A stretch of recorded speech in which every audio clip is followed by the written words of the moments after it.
You ever wondered the basics about time lapse? Well, we're going to cover that today.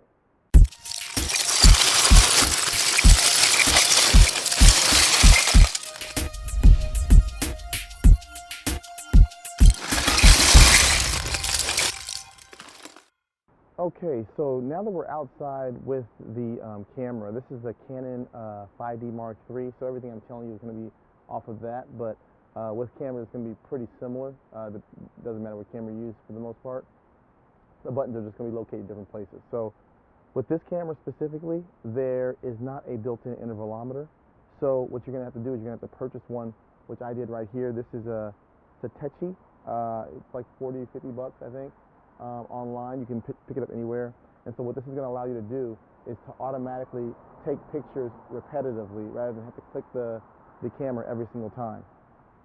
So once you have the camera on the tripod, there's going to be three things that you want to do. You want to focus on making sure that your ISO, your shutter speed, and your aperture are set to something that you like, that's going to give you a look that you want. Okay? So once you have those three things kind of lined up, you want to go ahead and take a few pictures to make sure that the image that you're getting is one that you're happy with before doing anything else, right? So once you do that, you want to go ahead and reformat your card that's on the camera, because the last thing you want is for the camera to not have enough space on disk, and then you're not able to, you have to stop taking pictures because you ran out of space, which is unfortunate. So you want to make sure you do that. And then when you go into the intervalometer, you just want to set it to how many pictures that you want it to take. So if you wanted to take unlimited pictures, you can go in here and just tell it, you know, you want it to take a picture every, I don't know, 20 seconds, and you want it to take pictures until the card's full. And then you also want to make sure that when you're taking the picture, you want to shoot in RAW. Why do you want to shoot in RAW? Because you want to, when you take it into post, you want to have the most latitude, the most range that you have in order to, you know, customize your look into something that you want. So just remember to make sure that you shoot this in RAW, so that way you can take it into whatever application you decide and do your post-production work. So for me, I tend to use Lightroom, and I can, if you guys want, please leave a comment below, and I can go through how my process in Lightroom. There's a lot of different applications out there that you can use in order to in post-production for your time lapse. And so what I'm telling you guys today is specifically for the time lapse during the day. It's not day to night transition. So day to night transition requires a few other things, which I'll go into a little more detail. If you guys are interested in that, please let me know below, and I'll make a video on the Holy Grail time lapse next time. But just remember that this one right here is specifically for the time lapse of a constant light. So the main thing that makes the time lapse work is that the light is constant. That's why it's important that when you shoot this, you make sure that everything stays the same. And also, one more very important caveat is that when you are shooting this, you want to make sure that you're shooting in manual mode. Okay, the camera will have a manual mode on there. And why do you want to shoot in a manual mode? You want to shoot in manual mode because it's going to make sure that the camera does not choose what type of aperture or what type of shutter speed and change the amount of light that's touching the sensor. Because if that happens, what's going to happen is you're going to get this flicker effect, and it's going to look really bad, and you don't want that. So just follow those few steps, and you'll be doing time lapses perfectly fine in no time. All right, guys. So after you have taken your pictures outside of whatever it is that you're trying to capture in your time lapse, you want to import all of your photos as RAW files somewhere onto your computer. So if you look right here, I have one that's called Cloudy Watchtower. And so I'm going to go ahead and open that file up. And what you'll see here is that I have all of the files located right here. So here's all the RAW files. And you have a number of different options you can do in order to create your time lapse. For what I'm going to do is I'm going to show LRTimelapse. It's a software that I use. It's a paid software. They have a free trial version you can use, but this is the version that I'm going to show today. And so what you want to do is just go ahead and navigate to wherever your files are located. So mine are on the desktop, and they're called Cloudy Watchtower. So you'll see right there that I clicked on the Cloudy Watchtower. And what it's going to do is it's going to start to populate all of the files that are in that folder. And so, long story short, is that you're going to take the files here, and then you're going to go through the process. So if you see here, there's a keyframe wizard, and then it tells you exactly how to take this into, for example, Lightroom. And from Lightroom, you can create your time lapse using what they have as a setting where you can turn your photos into a video. It's actually really, really simple.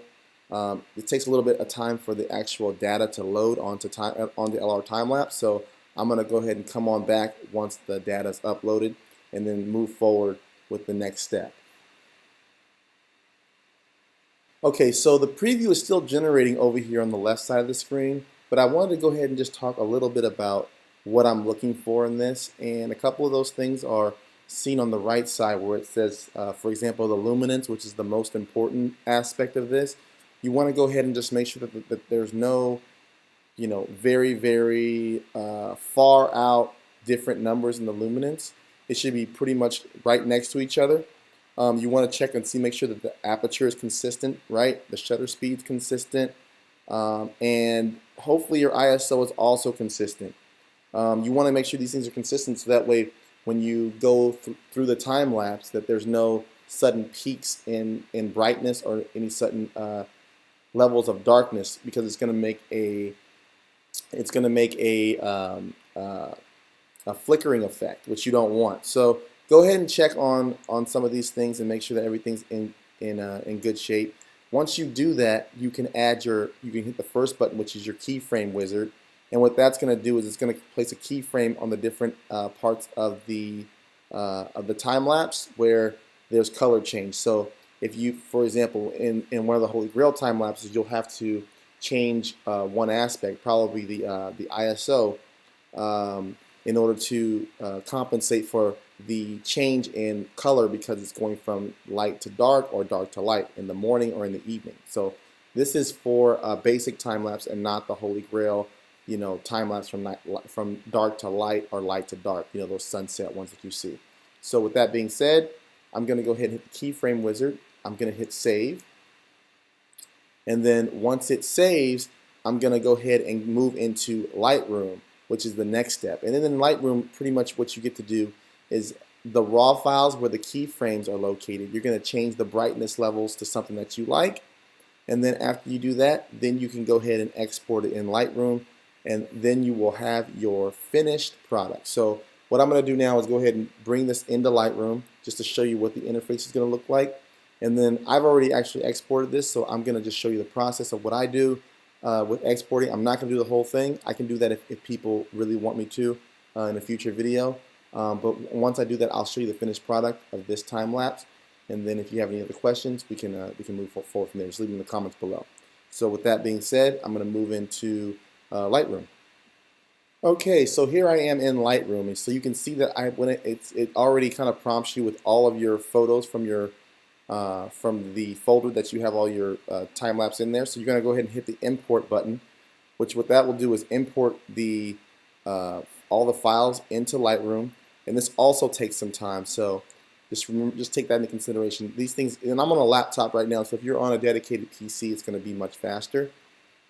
And so once this is done with the importing process, do you see the 4 stars right here in this one? That's going to be the first one that you're going to want to edit. And then you're going to want to go to the final picture in this case, which is going to be, when it's done, you'll see the 5 stars there, and then you can change that picture to what you want. And that's going to be in the develop module, which you'll do. When you're done with that process, then you can move forward to the slideshow, and that's where you're going to go ahead and export everything. So I'm going to go ahead and wait till this is done importing, and then I can show you the slideshow process. You have your images here. You can click on the star in order to isolate only the images which have stars on them.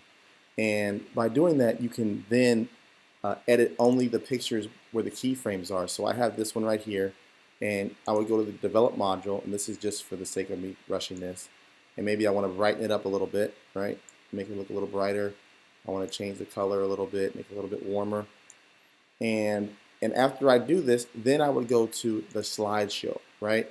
And in the slideshow module, this is where I can export my videos. And all I would do is just find the frame rate that I want to use on the left side and then hit export video. And then once your video is exported, you're all done. That's all you got to do.